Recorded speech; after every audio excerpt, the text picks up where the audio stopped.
Nah, itu pandangan Bang Juma gimana itu? Apakah kita itu harus menerima atau gimana itu? Iya, jadi Iya, poligami ya namanya, iya. iya. Kalau di Islam itu kan perintahnya fawahidah. Dan kita boleh menikah kalau kita mampu berlaku adil. Itu Al-Quran menjelaskan. Iya. Bagaimana kita menikahi istri pertama? Kita izin, ya kan? Pada saat kita ingin berbahagia kemudian dengan istri pertama, kita semuanya kita ungkapkan. Nah, Al-Quran menjelaskan dalam surah An-Nisa ayat 3 dikatakan, Bismillahirrahmanirrahim, wa in hibtum alla tuqsitu fil yatama fankihu ma tabalakum minan nisa misna wa thulatha wa ruba'a fa in hibtum alla ta'dilu fawahida. Nah, Allah mengatakan jika kamu khawatir kemudian tidak mampu berlaku adil terhadap hak-hak wanita, maka nikahilah perempuan yang kamu senangi. 2, 3, 4.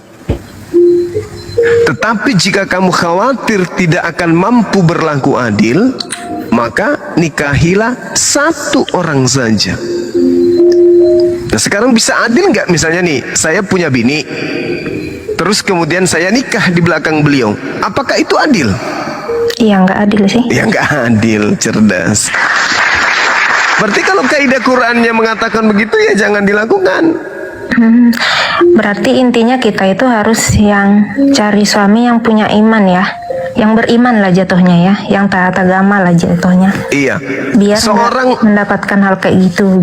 Iya. Seorang suami ketika dia kemudian mampu menjadikan istrinya itu sebagai seorang yang soleha, istri yang soleha, maka akan melahirkan sebuah keadaan di mana istri di dalam hidupnya menghambakan diri kepada Allah, akan mendudukkan hukum Tuhan daripada hukum manusianya.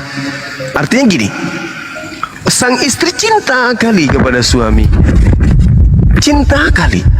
Tetapi ketika suami ada pada posisi kemudian dia satu, sudah punya harta, punya kekuasaan, punya kemudian kemampuan fisik, lalu kemudian dia minta untuk nikah, dia minta loh ya, dia minta izin, maksudnya izinnya itu baik-baik. Istri yang soleha akan mengizinkan sang suami. Karena kenapa? Istri ini lebih cinta kepada Allah daripada suaminya.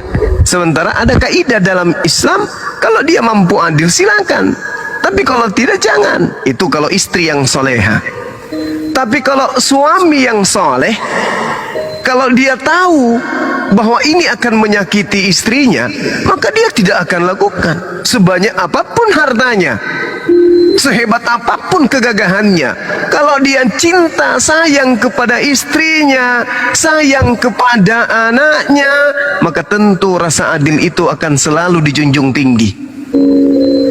Maka hal yang bisa menyakitkan hati istri, ya tidak akan diluangkan, tidak akan disampaikan. Bu, aku mau nikah lagi.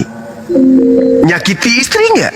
Kalau dia menyakiti, suami yang soleh tidak akan melakukan hal itu. Makanya apa yang Allah katakan, fawahidah, cukup satu aja.